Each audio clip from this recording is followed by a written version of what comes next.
Assalamualaikum warahmatullahi wabarakatuh. Pamirsa subscriber Oke Sunda anu satia satuhu manco. Dina dangat ayeuna urang neraskeun hanca dongeng Tunggara Nyandang Panjara bagian kadalapan. Ieu anu nganggitna nyaeta Bapak Tatang KS. Sumangga supados teu nyangkolong ting kana waktos wilujeng ngadangukeun. Sadatangna ka imah darak-dak Mang Murtasim nyaritakeun yen perkara Suherman teh dibuang ka Nusa Kambangan anu lilana geus aya 10 poena. Rei banget diuti sepak lir kapas pias teu aya getihan ngadenge yen Suherman dibuang ka Nusa Kambangan teh. Batina asa nambahan teu puguh rarasaan babakuna mah ras ku diri Nyi Titi anu geus moal salah deui dibawa kabur ku Tarmedi. Rai poe teh Nyi Titi teh aya balik-balik wae nincak minggu ganti bulan beak bulan anu akhirna nincak tahun anu anyar. Nyi Titi geus mesa tahun weleh teu balik-balik kalawan teu aya raratanana. Tunda alaeun batan sampeureun pikeun di akhir tunda lalampahan Nyi Titi anu dibawa ngejat ku Tarmedi anu akhirna awah hingku geus heubeulna nepi ka plengles teu kacaturkeun deui ku biuti atawa ku Mang Murtasim oge.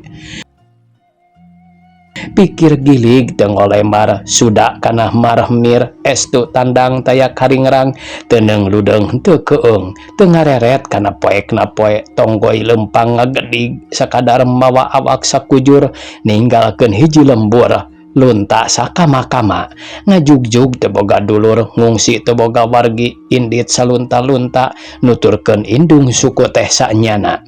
Jog anjog ka hiji kota kabeneran toko-toko masih narutup keneh jalma-jalma can pati loba anu lunta nya kitu deui pikeun tutumpakan kakara hiji dua kawan tu poek masih keneh poek kakara katingali king kilaban ti beulah wetan. Alhamdulillah nuhun Gusti abdi tos didugikeun sumaba ka kota mugi abdi neda dipaparin kasalamatan saterasna dek nyusul indung tepuguh dumuk mapai bapa tepuguh tempat hayang nama panteg nakar papanggih jeung indung bapa. Nah atuh bapa jeung emak teh aya ku tega nakar ninggalkeun diri abdi gulak-gilak di lembur batur kitu garantesna hate budak lalaki anu umurna kurang leuwih 17 tahun anu tayalian eta budak lalaki teh anakna Suherman anu katelah ngaran Dudi anu maksudna dek neangan nu jadi indung bapa.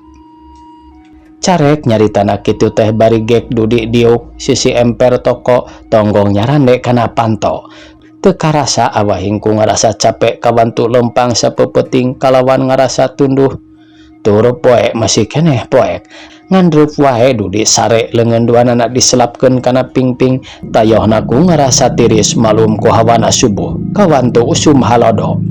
Ruas lain memeuesan pangacian asa kabur korejat Dudi hudang panon gigisik dulungu geus kitu jung nangtung mencerong ka hiji lalaki anu ngageungkeun bari ngageretak. Alik ngingka sia ngeunah wae molor abong kana jadi jelema galandangan eueuh gadag pisan alik ceuk hiji lalaki anu dek muka panto toko nyarita bari morongos jeung make nalipak tetepokan Dudi sagala. Kulantaran memang geus berangan leos wae Dudi nyingkah ti eta tempat di barengan garentesna hate anu ngalengis. Nah jelema teh teu kira-kira nakar abong kena kanu sangsara telenges kabina-bina make nyebutkeun jelema galandangan sagala ceuk batin Dudi bari cipanon ngalimba nalangsa kabina-bina. Kaayaan Dudi nincakna kota Bandung geus aya kana 2 mingguna gawe sakadar luntang lantung tepuguh anu dijugjug sare geus di mana dugna sumawana ari dahar masa manggihna kurah koreh dina tumpukan runtah awak sakadar ditutupan ku kaos nu geus kuleuheu jaba dina tonggongna geus barolong da puguh mawa papakean 2 setel oge beak dijualan di jalan dipake dahar. Ngan aya alusna pikeun diri Dudi teu daekeun cocorokot kana barang batur samodel barudak galandangan anu sejena dan mungguhing pikeun diri Dudi mah sumaba ka kotana teh lain dek ngahaja jadi jelema galandangan kitu sotenan ku hayangna papanggih jeung nu jadi kolot. Kira wanci tengah poe anu keur mejehna menterang-mentring panasna lain lumayan ceuk nu bohong teh mah asa direrab ku seuneu. Jalma lalempangna meni mepet emper mapai kanu iuh-iuh. Sok komo anu teu make sendal-sendal acan samodel Dudi kitu. Sigana teh mani jajengkean lempangna oge. Ratap jeung retepna keur jalan aspal na teh. Teu lila Dudi anjog kana jalan kareta api gek diuk dina sisi rel karasa awak teu nangan. Beuteung geus pupurilitan nagih hayang dieusian ti koro mani asa serak tuhureun hayang nginum sakadar neureuyan ciduh. Waktu Dudi diuk sisi rel kurunyung barudak lalaki opatan anu dedeganana sapantari jeung Dudi tapi rada daredeg nyampurkeun barinanya. Anu tayalian barudak anu opatan teh barudak galandangan wungkul anu geus jadi kabiasaan hirupna geus ngeunah deui aya dina galandangan. Kenaon si laing aya di dieu ha? Asa jelema anyar si laing mah. Nyingkah tong ngajadog di dieu. Lain tempat si laing ya mah. Cek hiji budak galandangan nyarita ti poporongos kalawan sirah Dudi diguguyak nepi ka kopehna nampeyek. Dicarekan kitu teh pikeun Dudi teu lemek teu nyarek ngan leos wae indit deui neangan tempat anu singkur tur rada aman eueuh nu ngaganggu. Ceuk pikirna. Da aing teh mau burung wani ngalawan jelema opatan wae mah. Ngan dipikir deui teu aya gunana sarua wae nu gelo dilawan ku nu burung. Tapi eta barudak anu opatan disingkahan ku Dudi teh lain salabar kalah kamaledogan ku batu sigana lamun teu buru-buru nyalingkar kana gerbong mah moal teu benyut sirahna beunang ku batu. Gek Dudi diuk gigireun gerbong teu sirikna mani ngadeprek awahing ku geus ngarasa lungse awak teu nangan taya tangan pangawasa sigana ayeuna aing teh paeh langlayeseun. Kitu cek pikirna bari ku siwal ngodok panitih tina sesela kopeah anu maksudna deuk manitihan calana anu soek palebah tuurna. Barang gorehel muka sesela kopeah hate Dudi bengong pacampur jeung atoh dumeh tina sesela kopeah aya duitan salawe perak mani geus lecetna kera tayohna mah teundeunan keneh kapopohokeun. Alhamdulillah nuhun Gusti cek Dudi nyaritana kitu bari nyerengeh seuri sorangan. Lamun aya jelema teh amah moal teu kana disebut jelema teh hidang teh kulantaran ngomong jeung seuri sorangan. Geus kitu mah jeung wae nangtung awak ngadak-ngadak jadi jag-jag ngaleos nyamperkeun kanu dagang sangu tuluy manehna meuli sangu 15 perakeun. Sanggeus nampanan sangu jeung pamulangan leos deui wae Dudi teh balik deui ka urut tapi maksudna deuk ngadahar sangu sangkan jongjon ngadaharna kira-kira menang 5 huap teu kanyahoan. Si sangu anu keur ditanggeuy teh aya nu ngarebut ti tukang gancang Dudi ngorejat nangtung bari ngareret ka tukang nempo anu ngarebut sanguna. Sok sanajan disabar-sabar oge ampun teu meunang ampun lumpat teu meunang lumpat kalawan aya paribasa sanajan sireum oge ari ditincak-tincak teuing mah sok ngegel komo ieu Dudi kasebut manusa nya oge tujuanana teu hayang mangyerikeun kana diri batur atawa teu hayang ngabinasa oge kapaksa di dinya mah Dudi. La haula wala quwata toh pati jiwa raga teh saenyana teu antap warah deui ngan kak cekuk cekuk banget musuhna anu ngarebut sangu teh dihancak ku peureup Dudi kuat ka sosoloyongan lir hayam katutu ngajurah roh sisi rel. Ayo maju kabeh setan bari mencrong lir ucing deuk ngarontok beurit korejat sebrut anu tas dihancak ku Dudi teh narajang maksudna mah deuk ngarontok tapi kulantaran Dudi seetik-etikeun geus boga pangarti tina jalana tina ulin buhun anu kasebut main po berakah teu eleh delit jeung kesit gancang Dudi ngakilekeun awakna kagigir bari ngacunjungkeun tuurna ngan beug orolo sangu nu meunang ngarebut teh bijil kabeh bari nyoloyong bro nangkuban. Musuhna anu tiluan deui ningali baturna utah ugara teh saurang oge teu aya nu wani madep kalakah kamara reped ka sisi gerbong pating purungkut kawas kunyu kabulusan. Waktu musuhna ngudupung gancang ku Dudi diburu deui anu maksudna mah deuk dicejak sirahna tapi kulantaran musuhna rikat ngakurentelkeun awakna kagigir atuh Dudi kapoosan sakadar ngajejek rel kareta. Keur kitu seak suku Dudi disambar ku suku musuhna tapi teu eleh rikat ngan jeleng wae luncat. Tuluy tidinya mah nya ngalawanana teh make pasang kuda-kuda sagala taki-taki nakara kulantaran musuhna ngagunakeun peso balati. Seak cat cenah beri leungeun musuhna anu keur dipake nyekel peso teh nyolodor ka hareup katingali gurilapna congo peso kasinaran ku panon poe anu maksudna mah eta peso deuk sina icik kibung dina beuteung Dudi. Tapi kulantaran Dudi geus tabah diajarna kana silat kawantu masih keneh ditangtayungan ku pangeran ngan kek bae leungeun pigelangan musuhna teh katembak habak pepeuteyanana diketei satakarna kubrak pesona murag rigidig awak musuh diangkat koleang blug dibebetkeun mani ngageblug pisan lirnang kaasak ragrag tina tangkalna awak ngajengjehe beungeut babak irungna pinuh ku getih.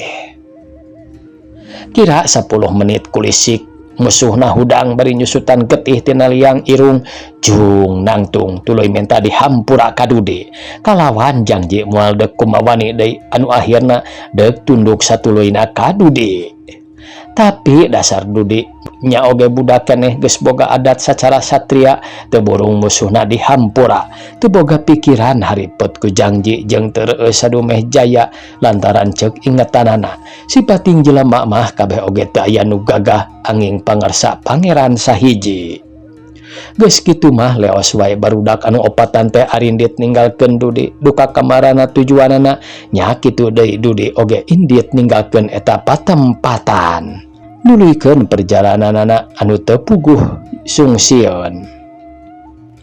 Kira wanci asar Dudi masih keneh asruk-asrukan lempang mapai-mapai jalan reg eureun sakedeung ngajengjen nangtung dina pengkolan parapatan bari ningali kana tutumpakan anu balawiri kaditu kadieu teu aya reureuhna samodel Dudi teu reureuh lelempangan keur kitu leket deui batin Dudi ngadak-ngadak ngaleket deui nalangsa kabina-bina kudu meh ngadenge sora suling meni ngagelik ditiup ku nu dagangna. Kadenge eta suling ku diri Dudi mah asa ngahudang nalangsa kanu sangsara ngagerihan ati anu prihatin teu karasa cipanon marabay mapai kana pipina karasa inget kana permilikan dirina hirup asa nyatang pisan teh sanyana.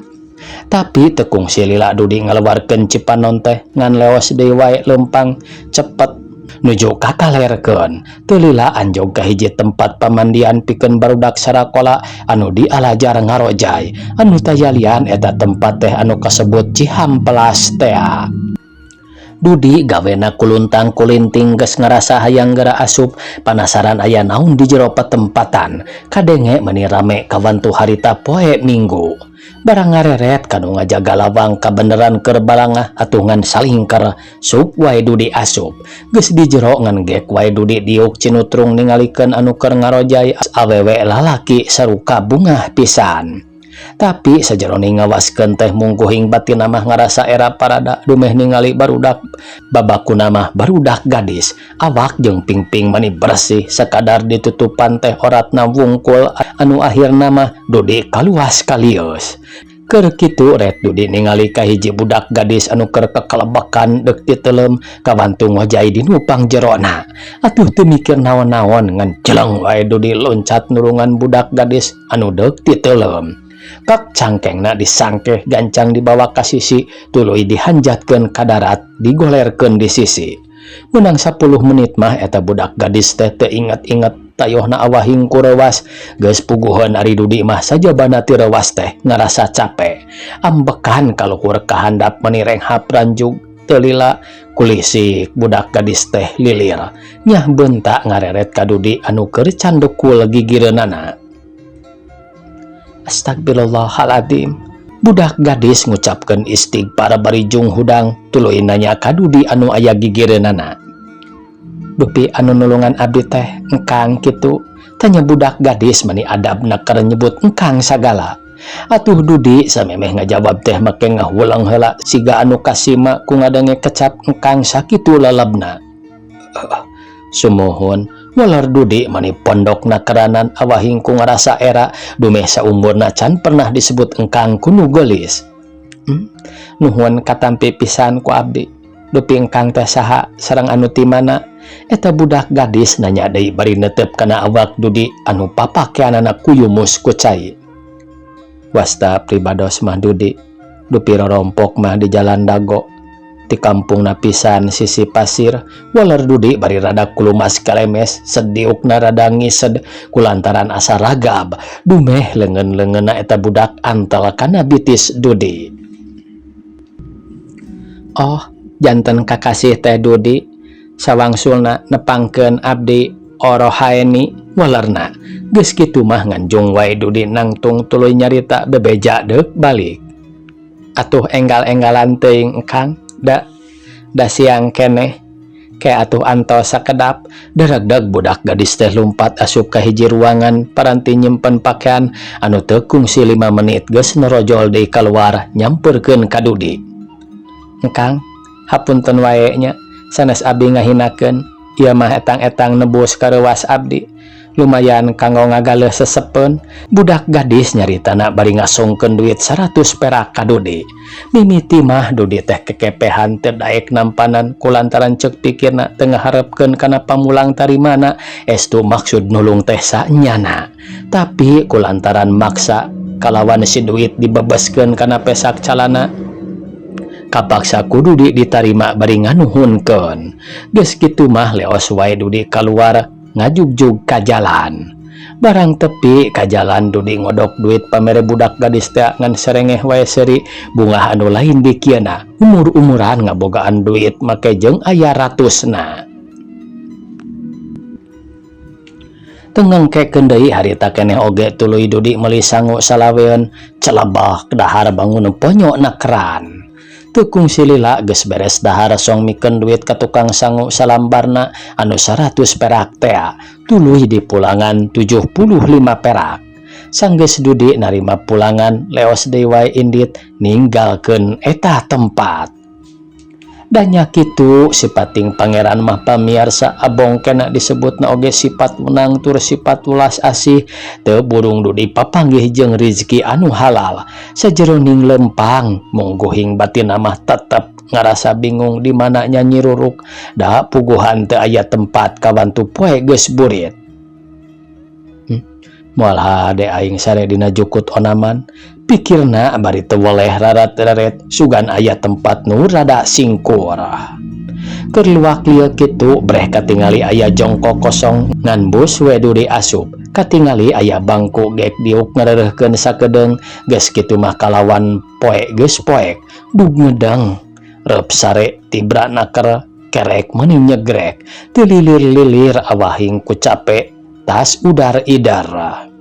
Kira bedug subuh korejat Dudi hudang asa kageingkeun ku ngagurudugna sora mobil anu ngaliwat. Ret ningali ka belah wetan katingali panon poe geus bray-brayan beurang atuh leos wae indit bari teu woleh ngaliekan ka kenca kakatuhu nempoan tempat pamandian. Kabeneran aya hiji walungan anu pernahna teu sabaraha jauh di tempat urut di sarean ku Dudi gancang udaran papakean. Brus mandi dina walungan anu kabeneran caina rada herang bobohan masih isu keneh can kakiruhan ti girangna. Geus bersih rap di baju deui leos indit sakumaha pagawean sapopoe lempang salunta-lunta. Teu karasa lempangna geus anjog kana pintu kereta api anu kabeneran eta patempatan teh rame ku nu daragang geus puguheun ku kendaraan mah mani balawiri. Nya kitu deui pikeun jelema mah lain caturkeuneun babakuna anu deuk karuli pikeun nyumponan hirup rumah tanggana masing-masing. Keur jongjon lempang ret panon Dudi ngareret kana hiji loket anu ngagoler sisi kuta. Gancang loket teh dicokot tuluy dibawa kanu rada suni. Pamikirna sieun aya nu nganyahoankeun. Geus kitu brai loket dibuka katingali eusina mani matet pinuh ku duit jeung surat-surat. Ku siwala surat salambar ku Dudi dicabut tuluy dibaca eusina barang breh teh keterangan anu eusina kieu. Nama Raden Cakra, tanggal dan tempat lahir 14 Juli 1825 di Bogor. Pekerjaan pegawai perkebunan Sukaati, alamat Jalan Cihea nomor 110, Geus dibaca mah bus deui surat teh diasupkeun kana jero loket, tuluy diasupkeun kana jero kaos baju. Bari tuluy ngaleos lempangna bangun anu rusuh, maksudna mah deuk dianterkeun kanu bogana, sugan wae kapanggih tempatna. Dasar budak jujur henteu boga pikiran haripet ku teutereuyeun, si loket teh dianterkeun kanu bogana. Sajajalan dudina nanyakeun ka unggal jelema-jelema, nanyakeun jalan Cihea, tapi sok sanajan jauh oge patempatanana, teu burung aya nu nuduhkeun kana ngaran jalan eta teh. Reg Dudi ngarandag sisi jalan hareupeun hiji gedong anu dicet bulau, bari ngomong dina pikirna, moal salah teteh lah ieu imahna nu boga loket teh. Da sidik akur nomerna oge. Keur tunga-tengok tina pagar torojol aya awewe pendek montok make baju daster kaluar ti eta gedong, katingalin aku Dudi eta awewe teh keur metikan daun kembang radiol anu geus gararing dipiceunan kana carangka runtah. Mimitina mah asa-asana keur Dudi deuk nyebutkeun puntenna teh, tapi awahing ku keukeuh hayang mikeun eta loket, kapaksa ngawani-wani maneh nyebutkeun punten tina palebah panto pagar. Jung anu keur metikan daun kembang radiol teh nangtung nyamperkeun bari nyarita aripokna teh. Persaban wae Jang, ayeuna mah ceuk eta awewe teh anu tayalian bojona juragan Cakra anu kagungan loket teh. Nyangkana ka Dudi teh jelema anu musafir, da sapedah papakean Dudi saroe. Punten wae Gan, abdi teh sayaktos nama sanes bade jajaluk, mung aya keperyogian bade tumaros, kitu oge mugi teu janten bendu ku abdi direwong sakedap. Dudi nyaritana adabna keur cacakan kasebut budak keneh, tur sakolana sakadar kaluar sakola kelas genap SD. Aya naon kitu Jang? Tanya bojo juragan Cakra anu katelah jenenganana Nyimas Omah. Dupi bumina juragan Cakra teh leres ieu. Nya Jang, ari kitu deuk naon? Nyimas Omah mariksa deui ka Dudi bari rada merengut siga nu keur boga kabingung. Saleresna mah abdi teh pependakan juragan di leresan pintu kareta api. Mung teu patos apal ari jalanna mah, kawantu abdi mah tamu nembean pisan ka kota. Ari kitu manggihan naon Ujang teh? Tanya Nyimas Omah bangun anu kaget socana mani mencrong kana beungeut Dudi. Darak-dak ku Dudi diterangkeun yen manggihan loket anu maksudna deuk dibikeun kanu bogana teh nya eta ka juragan Cakra. Aduh, syukur teuing Jang, yap ka dieu ka jero, sur Nyimas Omah bari mukakeun panto pagar tuluy lebat ka bumina. Sabot Dudi ngadagoan dina teras bumina teu lila kurunyung hiji lalaki diiringkeun ku Nyimas Omah anu moal salah deui nyaeta pisan ngaran juragan Cakra teh. Sumuhun, leres abdi, walar Dudi mani adabna keur jangrog ku sagala nembalanana teh. Alhamdulillah, syukur atuh Jang, yap ka dieu heula ka jero, sur juragan Cakra miwarang ka Dudi asup ka bumina. Bus Dudi asup ka patengahan ujug-ujug gek wae diuk dihandap dina ubin, kulantaran deuk diuk dina kursi teh ngerasa era kawantu kursi pernekel nu sakitu harerangna.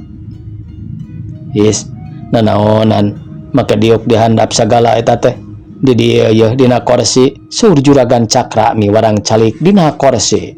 Atuh nganjung wae Dudi nangtung gek diuk dina kursi anu sakitu empukna tur karasa bujurna ngemplad kawantu kursi anu make per dihandapna. Cing cing cing, mana ayeuna loketna? Juragan Cakra naroskeun loket ka Dudi.